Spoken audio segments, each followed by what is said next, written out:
It's a scenario that doesn't bear thinking about. A conflict that could pit the world's two largest economies against one another and potentially ignite World War III. According to sinologist Kerry Brown, whether China will invade Taiwan is one of the greatest geopolitical questions of the 21st century, one that, when answered, will reshape the world as we know it. Although China expresses a preference for peaceful reunification, officials have repeatedly stressed their right to resort to force. Chinese President Xi Jinping has called reunification with Taiwan the essence of the country's rejuvenation, which must be achieved by 2049, the 100th anniversary of the People's Republic of China. However, US military officials have been sounding the alarm that China could invade by as early as 2027. In May of 2025, US Secretary of Defense Pete Hegseth warned that Beijing was, quote, credibly preparing to potentially use military force to reorder the balance of power in the Indo-Pacific, and that any Chinese invasion would, quoting again, result in devastating consequences for the Indo-Pacific and the world. However, there's still one small problem standing in Beijing's way, and that's the fact that an invasion would be, in the words of the Council of Foreign Relations, and we'll quote them here, the most complex military operation in modern history. But that doesn't mean it's impossible, and it certainly doesn't mean that Beijing won't take a stab at it. With China's military exercises around the island increasing in frequency and scale, naval analyst Ian Easton has stressed, quoting him, "Make no mistake, this is not a PRC bluff. The threat to Taiwan is real and grave." For Xi and his legacy, this is all or nothing. It is the blueprint for an invasion of Taiwan. Now, before diving into what a full-scale invasion could entail, it's important to understand the magnitude of the task confronting China. Despite the vast gulf in economic and military might, Taiwan has, touch wood, successfully preserved its sovereignty despite the formidable threat from the mainland. The very fact that we are discussing this in 2025, it stands as a testament to the resilience and strategic resolve of consecutive administrations in Taipei for 75 years. So, how have they pulled it off, you ask? Well, this all boils down to one thing, one word: deterrence. You see, while there is an overwhelming force mismatch on paper, a multitude of variables make an invasion a pretty tall order. Starting with good old-fashioned geography, Taiwan is separated from China by 130 to 220 kilometers of open water known as the Taiwan Strait. For island nations, a maritime barrier can be a strategic linchpin during wartime. A striking example came during World War II, when the English Channel saved Britain's bacon by stopping a German blitzkrieg and allowing the world's strongest navy to hold the line. In all likelihood, had the Taiwan Strait been half its current width, China would have taken the island a long time ago. But it isn't. And despite the technological sophistication of the People's Liberation Army, geography really does still matter. Nor is it distance alone that Beijing has to deal with. They say the best time to strike is when your enemy least expects it. Unfortunately for China, the Taiwan Strait, coupled with satellite surveillance, means that any invasion would likely be detected long before it occurs. Just like Russian troop movements before the invasion of Ukraine, the military build-up along China's east coast would be obvious. Essentially, the attack would be about as stealthy as a mariachi band in a library. With the deployment of hundreds of thousands of Chinese soldiers likely to take weeks and require a substantial fleet, the Taiwan Strait could turn into a shooting range, with Chinese ships being picked off one by one. And that's not the only problem caused by this oceanic barrier. Due to the region experiencing two monsoon seasons, a summer period from May to September and a winter monsoon from November to March, a seaborne invasion is only viable for a few months out of the year. This adds a further layer of predictability that works to Taipei's strategic advantage. But even under ideal conditions, an opposed crossing of the strait would be fraught with difficulty, as Taiwan would concentrate its entire naval and air power on repelling the assault. Sea mines would be deployed, fighter jets scrambled, and the Navy mobilized. A lot of Chinese military equipment and troops would sink below the waves. After Chinese forces cross the strait, assuming they get that far, the PLA will then face the unenviable task of orchestrating the landing. Most analysts agree that Taiwan's China-facing west coast would be the primary target, as it is where the island's major cities, most navigable rivers, and relatively accessible terrain are found.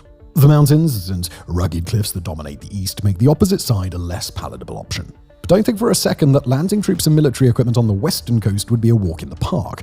Taiwan is preparing for every stage of a conflict, and the transition from fighting in the strait to the coast is no different. In March 2025, Taiwan held its first ever anti-landing combat drills, deploying oil barrels, floating platforms, explosives, mines, and anti-tank check hedgehogs. Additionally, with a lack of deep water ports and beaches suitable for large-scale amphibious landings, the shallow coastal waters would likely force Chinese ships to anchor far offshore. By prolonging the time required to transfer troops and equipment, Chinese forces would be left exposed to strikes from Taiwanese missiles and artillery. Anti-ship missiles, including the Husung Feng 3 and Harpoon, together with systems such as the howitzer rocket artillery, would unleash a concentrated barrage against Chinese ships and landing craft, inflicting significant casualties. Anticipating the criticality of this stage of the fighting, several of the systems in Taiwan's arsenal were designed specifically for this task. One example is the Thunderbolt 2000 wheeled MLRS system, which, according to the Operational Environment Data Integration Network,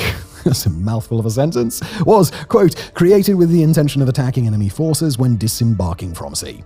While the West Coast appears to be the more logical front for China to focus on, from a Taiwanese perspective, it is good practice to prepare for an invasion from all angles. Or as the old British Army adage goes, proper preparation prevents piss-poor performance. In a May 2023 report, I heard that phrase in a very long time. In a May 2023 report delivered to Taiwan's legislative body, then Defense Minister Chiu Kuo-cheng explains that there would be, quote, no rear or front in a potential invasion, meaning Taiwan must prepare to defend itself on all sides. If China can overwhelm Taiwan's coastal defenses, troops would then have to overcome challenging terrain to move inland and secure the island. While the steepest mountains are concentrated in the east, with the central mountain range running from north to south, navigating the landscape would be necessary to achieve victory. One major reason for this is that even if the coastal cities fall, Taiwanese forces could turn to the mountains to wage a guerrilla warfare campaign. Although the mountain warfare would not be a first choice for China, it might be unavoidable. Just think about how effectively the Taliban used Afghanistan's mountains against the far superior firepower of the US and its NATO allies. Not that Taiwan would be solely relying on IEDs and basic weapons. According to the War Zone, we'll quote them, built into the mountainside near Chashan Air Force Base in Hualien is a network of tunnels that lead to fortified underground hangars that serve as a sanctuary for some of the ROCAF's fleet of fighter jets. End quote. Media reports claim that the facility can hold up to 200 fighters, several underground power generators, medical facilities, command and control infrastructure, as well as several months' worth of food and fuel supplies. Additionally, as a highly mountainous island with many rivers, Taiwanese soldiers could sabotage bridges, narrow passes, and tunnels to slow any advance. If this already sounds daunting, well, congratulations, you now know what it feels like to be a Chinese military planner. Yet far from the only obstacles Beijing would have to face, all this is only the tip of the iceberg. Just before we continue today, try a fun experiment with me. Google yourself, pop in your name. If you're Joe Blogs or John Smith or whatever, maybe put your city, maybe put a job, maybe put the first line of your address and see what comes up. And the odds are you'll probably find there's some weird website out there with too much personal information about you to be comfortable. There's white pages, business registries, legal databases. You didn't put it there, but there it is. It's not very nice. But today's sponsor, Incogni, will help it get taken down. They send automated removal requests to over 250 data brokers. But now they have something called the Unlimited plan, which can go even further. If you found your info on a random site, just paste that link into your Incogni dashboard and their privacy experts will try to remove it, even if it's not one of their usual targets. There are limits, social media, court records, they're off the table. But for everything else, it's a serious privacy upgrade. Take your personal data back with Incogni. Use the code WarFronts at incogni.com/warfronts and you'll get 60% off an annual plan. And now back to today's episode. One of the most important factors in determining the outcome of a conflict is also one of the most difficult to measure: the population's will to resist. As former French Emperor Napoleon once said, quoting him, "In war, the morale is to physical as 3 to 1. Or to put it in layman's terms, morale wins wars. In Taiwan's case, there can be little doubt concerning the population's determination to fight. 3 research studies conducted over the past 2.5 decades have found that over 75% of Taiwanese respondents would be prepared to fight if China invaded. According to analysts, the research demonstrates, quote, Taiwanese people's strong and consistent willingness to defend the homeland and reflects a society that takes its sovereignty seriously. So, should the fateful day arrive, Taiwan's population will play a pivotal role in determining the outcome, not least through its vast reserve force, which numbers more than 1.5 million people. China, by comparison, has 510,000 in reserve. As one 2017 Rand Corporation report summarizes, quote, "As the political military challenge from the People's Republic of China, PRC, grows in the years ahead, Taiwan's reserve force may need to play a more prominent role," end quote. Now, clearly, the government in Taipei agrees, as in May 2025, plans were announced to expand the number of reserve troops by 20,000. When it comes to active soldiers, though, there is one clear winner. With over 2 million active troops, China fields the largest armed forces in the world by military personnel. By comparison, Taiwan has 169,000. There's a similar mismatch when it comes to military hardware. In 2013, the Taiwanese Ministry of Defense estimated that China had 3 times as many helicopters, 4 times as many battleships, 8 times as many fighter jets, 10 times as many tanks, 15 times as many submarines, as well as an overwhelming number of ballistic missiles. The gap has grown even further in the 12 years since. One 2023 article written by senior research analyst Ryan Brobost and Lieutenant Colonel James Hassan acknowledges this unfortunate reality, stating that, quoting them, "Taiwan does not have the resources to field a military that can match the PLA system for system." Against such numbers, and with the April 1979 Taiwan Relations Act leaving ambiguity regarding whether Washington would defend the island in the event of an invasion, Taiwan's strategy has been forced to evolve to maintain an effective deterrence. Towards the end of the 20th century, Taipei's strategy revolved around investing in advanced US equipment, including fighter jets, tanks, helicopters, missiles, and ships. But then the cogs in China's industrial engine began to spin, and they started to spin really quickly. With China thriving in its newfound role as the world's factory, Beijing bankrolled military spending, transforming China into a new kind of beast. Something had to change. Taiwan's very survival depended upon it. And this is where we get to the porcupine strategy. Now, the purpose of the porcupine strategy is to counter the enemy by deploying cost-effective defense measures that would cause great pain to an adversary. In the same way that a hungry predator might judge a delicious porcupine isn't worth a face full of quills, so the hope is that China decides taking Taiwan is not worth the colossal loss of life among its forces. Remember, Taipei isn't preparing for a conflict with ambitions of winning, it's trying to prevent one from breaking out in the first place. According to Taiwanese Defense Minister Wellington Koo, quote, "With this solid military build-up employed through asymmetric approaches, China will learn that any attempt to invade Taiwan would not only entail significant costs, but also prove futile." These are bold words, but can they be backed up? And to answer this question, well, we need to examine the details. Throughout the 2010s, Washington pushed Taiwan away from purchasing a handful of high-profile weapons with eye-watering price tags, instead encouraging smaller, more mobile, and cheaper alternatives that fell in line with the porcupine strategy. Examples include anti-aircraft Stinger missiles, anti-ship Harpoon missiles, as well as drones and mines. To put it in perspective, for the cost of a single F-16 fighter jet, you could buy 6 Harpoon systems or 135 Stingers.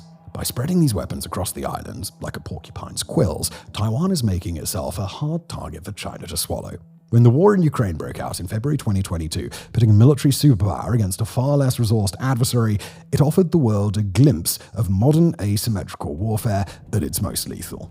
The destruction of Russian military hardware by Ukrainian soldiers wielding javelins and stingers in shoot-and-scoot attacks became symbolic of how modern lightweight weapons can frustrate a larger invading force. As Moscow's overwhelming advantage failed to translate to the battlefield, support for the porcupine strategy as the best course of action for Taiwan gained momentum. In September 2024, reports emerged that Taipei planned to procure an additional 1,985 Stingers, along with 549 launch systems and 549 identification friend or foe transponders. But while US weapons remain the backbone of Taiwan's defense strategy, such reliance isn't without its problems. US shipments ranging from Paladin howitzers and Stinger missiles to Abrams tanks and TOW-2B anti-tank missiles have experienced chronic delays. According to the Taiwan Times, quoting them, "These weapon systems were meant to become an immediate deterrent and were continually highlighted by experts as a core element of the porcupine strategy and asymmetric warfare, yet most face delivery delays." Nor can Taipei just go shopping elsewhere. According to a recent article published by The Diplomat, quote, "Beyond foreign military sales from the United States, international arms dealers have been unable to directly and openly sell weapons to Taiwan's MND due to political pressure from China." Now, the silver lining is that this accelerated the impetus for Taiwan to invest in its own production capacities. The Taiwanese government's 2021 special military budget was passed to improve its industrial base, with total defense spending expected to reach $20.25 billion in 2025, or 2.45% of GDP. Seeking to showcase the fruits of their labor, in March 2023, Taiwan unveiled 5 new types of indigenous drones. Among them were unmanned surveillance drones, including the Albatross 2 and Cardinal 3, capable of tracking naval and land movements for extended periods using advanced AI. Almost 1 year later, in February 2024, Taiwan bolstered its arsenal further with a new anti-drone system as part of a $146 billion program to enhance defense capabilities across more than 40 military bases. Recent reports indicate that Taiwan is also nearing the completion of its first domestically built submarine, the Haikun, otherwise known as the Narwhal. Equipped with advanced combat systems, including multiple torpedo launchers, the submarines mark a major leap in Taiwan's indigenous defense manufacturing and will bolster maritime security. Taipei aims to build 8 narwhals in total. Concerning their specific military application, one East Asia Forum article states that, quote, although the Taiwan Strait is not deep enough for submarine deployment in the event of a naval engagement with China, Taiwan's military has hinted that submarines may help limit Chinese maritime movements through the Bashi Channel. This is located between the Philippines and Taiwan. Taiwan has also seen progress in domestically developed ammunition. In May 2025, reports suggested that the new tungsten core round, specifically designed to penetrate PLA body armor, was ready to begin mass production. Sources have also revealed that Taiwan's Ministry of National Defense is preparing a new automated production line to meet increasing demand for 155mm artillery shells. There will also be a greater focus on 120mm shells for M1A2T tanks. Although Taiwan is outgunned and outmanned, with the defense of the island being decades in the making, any invasion would come at a steep cost for China. And yet, arguably, the most powerful deterrent might be one that never even materializes in the first place.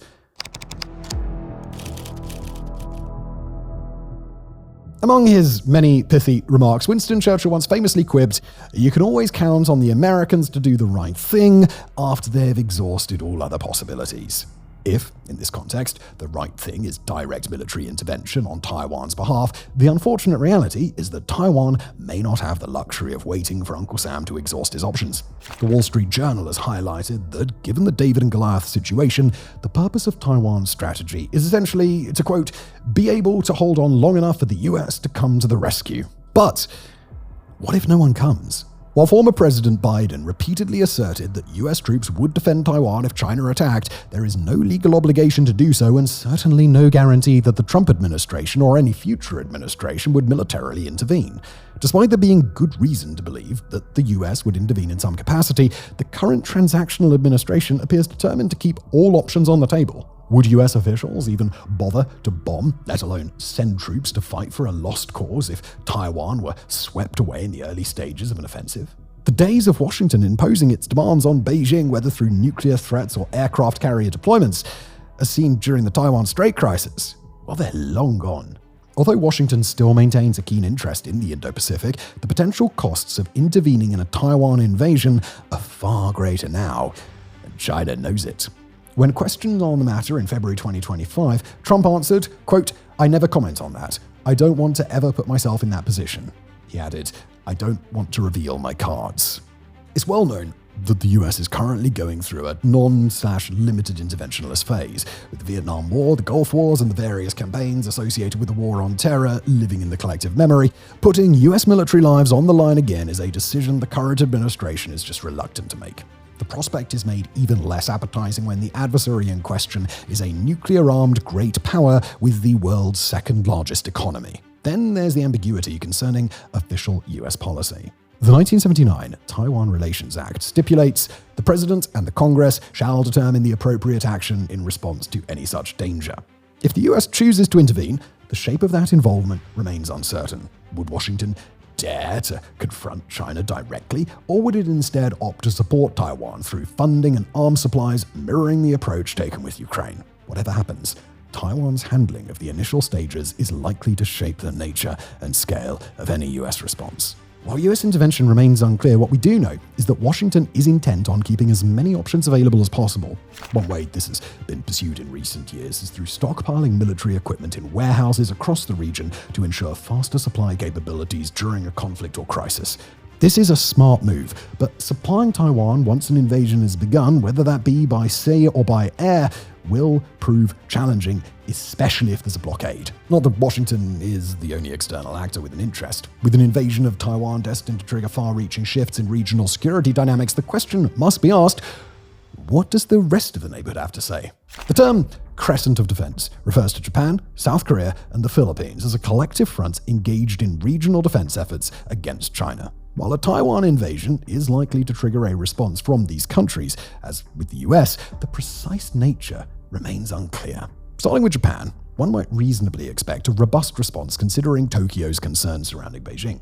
Successive Japanese leaders have warned that Taiwan could be the next Ukraine, and former Japanese Prime Minister Fumio Kishida cited Ukraine as one of the main reasons for tripling Japan's defense budget to 43 trillion yen. However, Japan's post-World War II constitution renounces war, and its self-defense forces exist only to defend the territory. Japan may therefore play a different role, albeit an important one. While the US-Japan Security Alliance permits American military bases on Japanese territory, such as that in Okinawa, using them in combat requires Tokyo's blessing.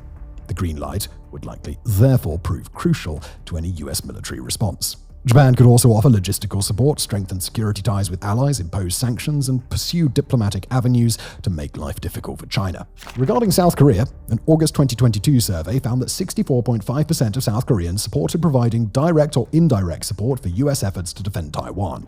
However, there is little indication of what this might entail or what would be done if the US doesn't act. Additionally, South Korea has often been seen as MIA when it comes to negotiations around a Taiwan Strait contingency, and the country has gained a reputation for being one of the more cautious among the United States' allies.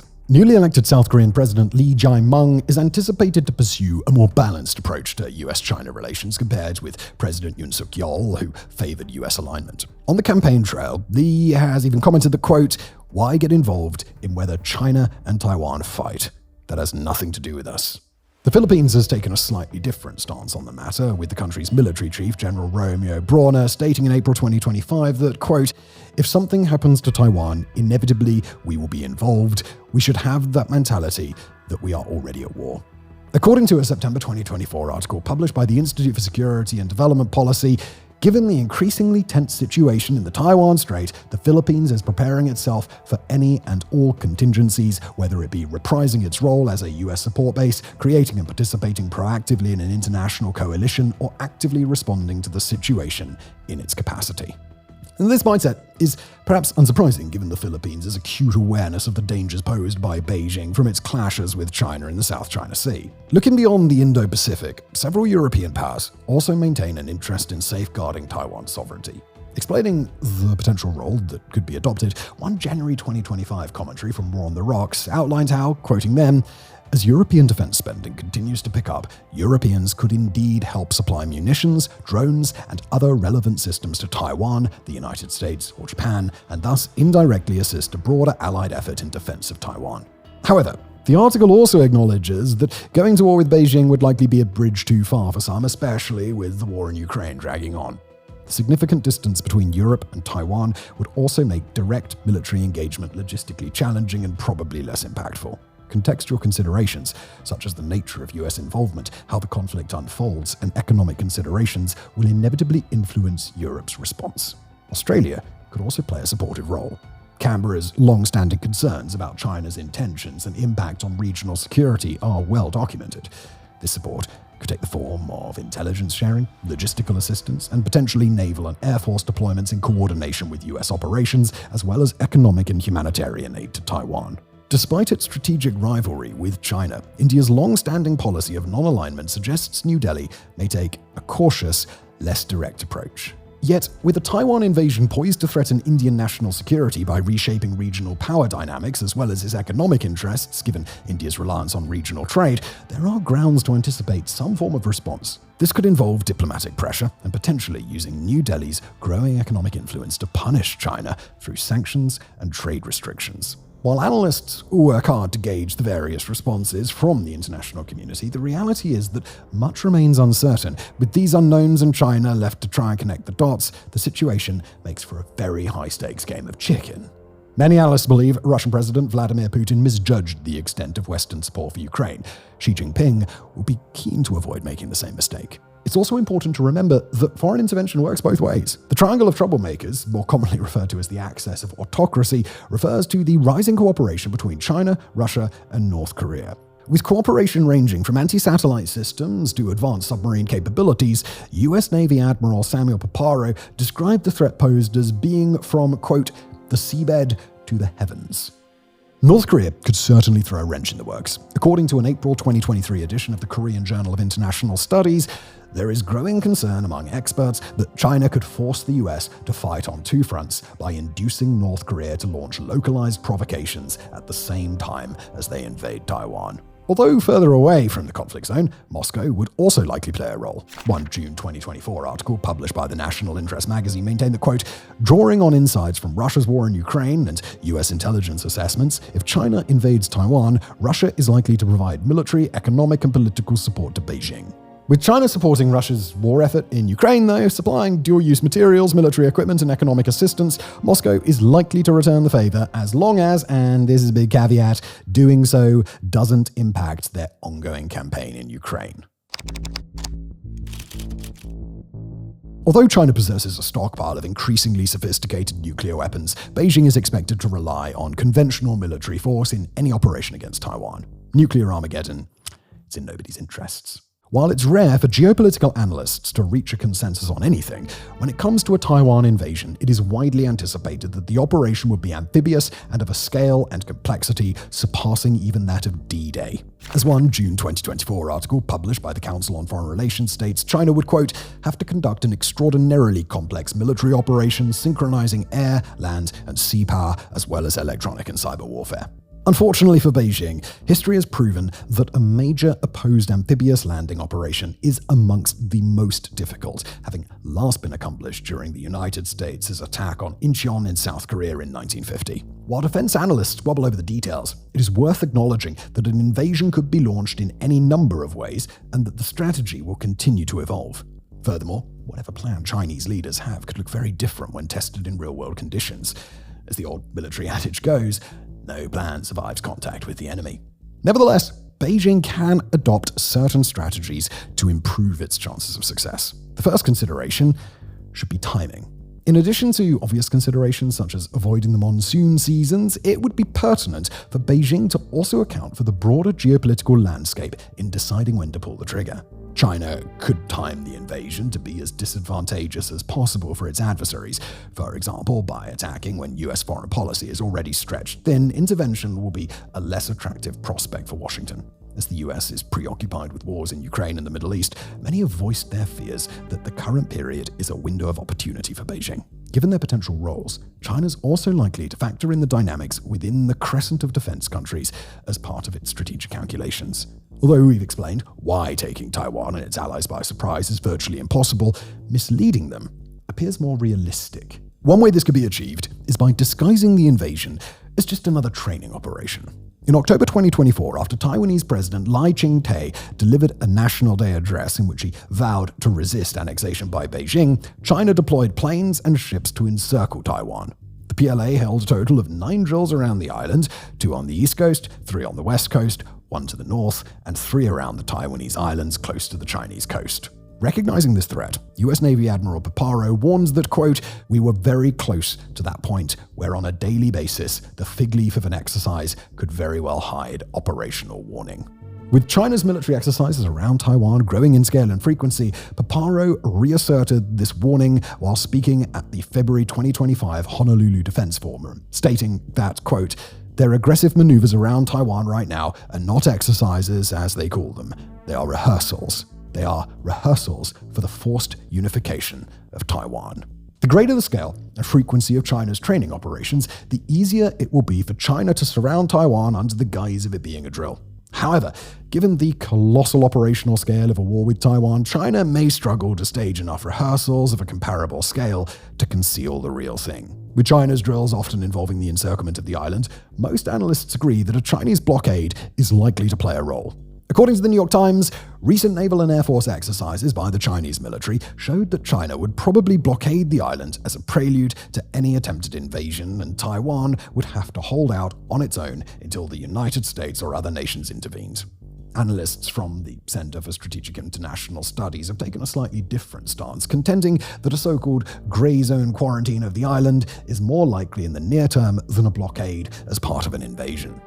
Either way, should a blockade occur, the US and its allies would find it far more difficult to resupply Taiwan compared to Ukraine due to the absence of ground routes from neighboring countries. A blockade exemplifies how China could use Taiwan's island geography to its advantage, potentially forcing its allies to rely on a cumbersome Berlin airlift-style operation to supply Taipei. When it comes to the attack phase, many hold that this would begin with an initial barrage on key infrastructure such as military bases and ports to impede Taiwan's response capability. By targeting critical nodes such as power, water, and communications, China could crush Taiwan's capacity to coordinate its defense and undermine public morale from the outset.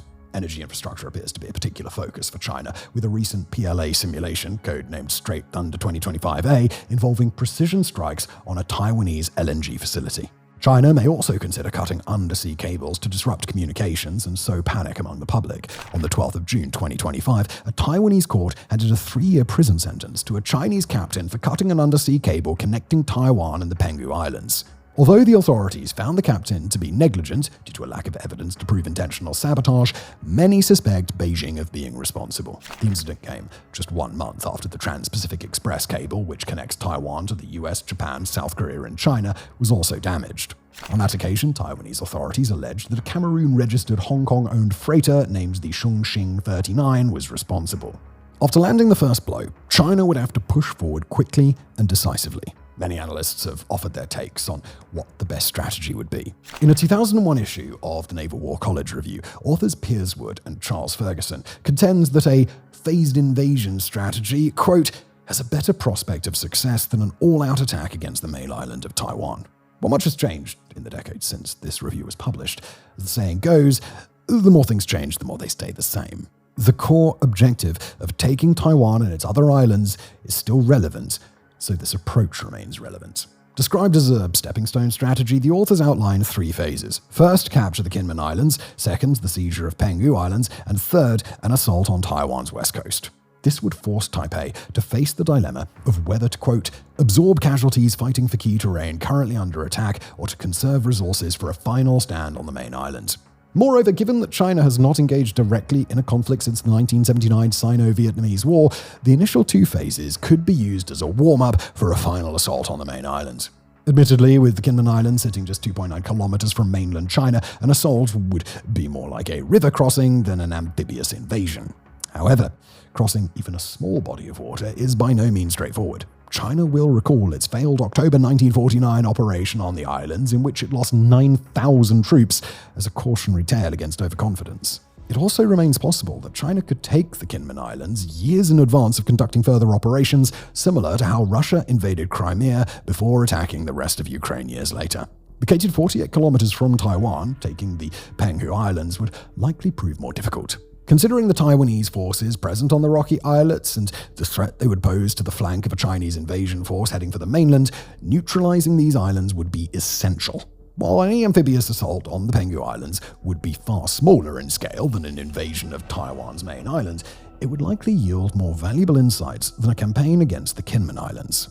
Alternatively, the PLA could choose to strike all Taiwanese-held territories simultaneously to reduce warning time for the main island. However, such an operation would be logistically demanding, requiring extensive coordination across its land, air, and naval forces. A multi-front assault could also stretch China's military too thin, undermining its ability to concentrate force where it matters worse, but never say never. According to this theory, after dealing with the islands, China would then turn its attention to the piece de resistance that is the main island.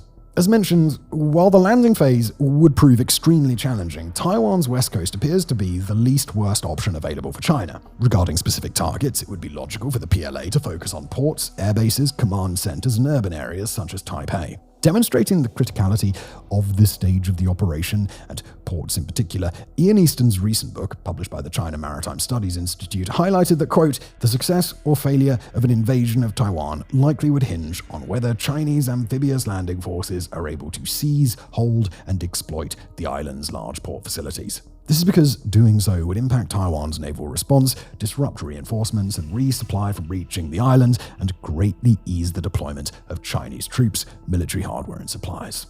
A recent study conducted by the Australian Strategic Policy Institute similarly concluded that China's ground forces would, quote, heavily rely on capturing the island's crucial port facilities, as Taiwan's beaches are ill-suited for large-scale military landings due to limited infrastructure and susceptibility to defensive gunfire. Analysts believe fewer than 20 of Taiwan's beaches are suitable for a landing, and even worse, the width of a typical so-called red beach is such that only one battalion between 600 and 800 soldiers can land at a time. However, there is evidence that Chinese innovation could make the beaches a more viable target. In January 2025, satellite images of Xiuquao ships were first seen during the construction phase. Then, in mid-March 2025, the Xianchang beach tests demonstrated how they could combine to create a hulking loading dock stretching almost a kilometer out to sea. The barges, which appear to have drawn inspiration from the Mulberry harbours used during D-Day, are designed to facilitate the rapid deployment of troops and equipment from ships onto beaches and shorelines, potentially bypassing traditional beach defences. Defence analysts believe they may be able to reach beaches in Taiwan previously considered unsuitable for amphibious landings. As pointed out by Dr. Emma Salisbury from the Council on Geostrategy, quote, while landing forces on contested shores is always going to be difficult, these barges look to be ideal for moving tanks, armoured vehicles, and the like quickly and safely onto the shore. However, others have pointed to the slow-moving nature of the barges as a key vulnerability, suggesting they would be an easy target. Another option would be to rely on paratroopers to get onto the island. Beijing has been massively upgrading its airborne forces so that all three major services are now making regular parachute jumps. Forces are also undertaking more challenging jumps, including at night, in coastal areas, and over the water.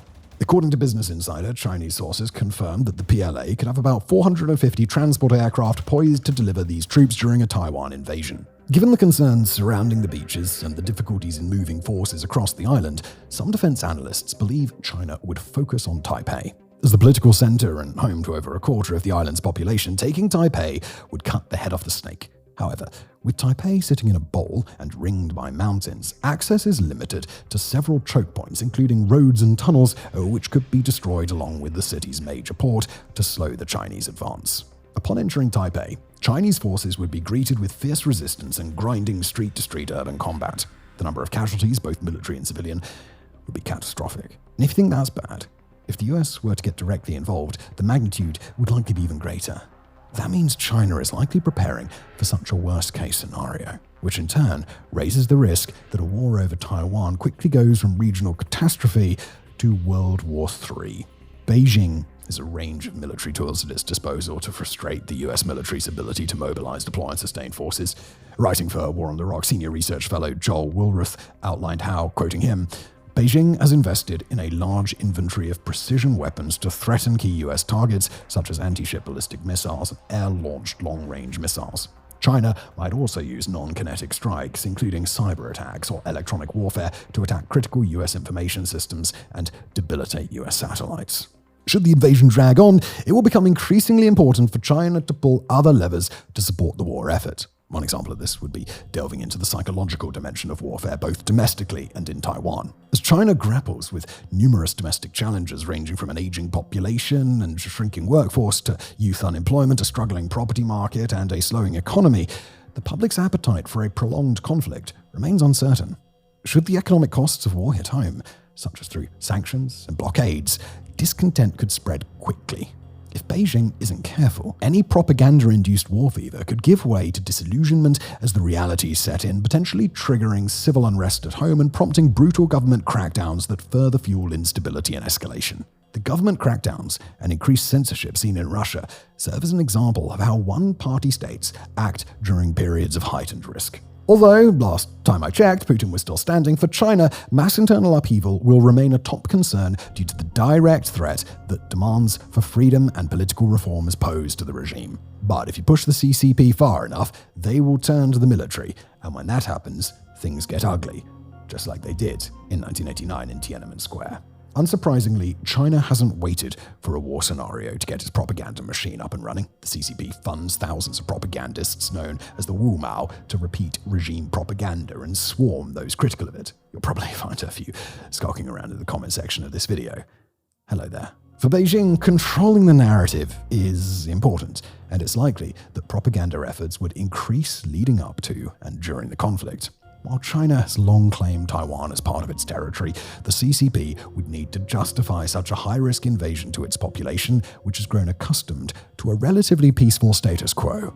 In a war scenario, expect China to frame the invasion as necessary to defend national sovereignty, attribute blame to Taiwan and US provocations, and use historical narratives of reunification. Battlefield successes will be exaggerated, losses will be downplayed. Propaganda aimed at Taiwanese society will also likely increase. Beijing has employed disinformation against Taiwan for years. During an invasion, China would aim to induce doubt about Taiwan's leadership, degrade confidence in Taiwan's armed forces, and convince the public that the outside world is not coming to its aid and that resistance is futile. Now, Western nations will never truly understand the importance of Taiwan to China. The island is much like a forbidden fruit, always within sight, never quite within reach. Its allure is rooted not only in history and identity, but also in the country's power and legitimacy. During his 2023 New Year's address, Xi Jinping stated that, quote, "The reunification of the motherland is a historical inevitability. Only time's going to tell whether he's correct." For those of us who have followed cross-strait relations for some time, the subject of a Taiwan invasion feels a lot like watching a coming storm in the distance. While we hope it will blow over, the unsettling truth is that the clouds are gathering fast. That a country as strong as China has second thoughts about this operation highlights just how complicated and costly it truly is. In war, no options are ideal. Blood will be spilt, lives will be lost. But when it comes to an invasion of Taiwan, the stakes are amplified. Although there can be no guarantee about if or when an invasion will occur, one thing's certain: if it does take place, the world will become a far less safe place. The consequences would extend far beyond the island, with far-reaching implications for global security, trade, and the balance of power. Some argue that China could ultimately take control of Taiwan without even firing a shot. After all, it may only require the election of a single pro-Beijing government in Taipei for this to happen. But China's been waiting for that for a really long time. If Xi Jinping's political standing weakens or China's internal challenges deepen, the appeal of escalating tensions over Taiwan as a means of distraction could grow. Alternatively, if Beijing concludes that its military advantage over Taiwan is at its peak and that waiting any longer would risk a shift in strategic balance, it may be judged that it's now or never. There are multiple scenarios under which an invasion could be triggered. But just how long China is willing to wait remains unclear. Have all the evidence points in one direction. Beijing's patience is waning, and that could soon spell catastrophe for us all. Thank you for watching.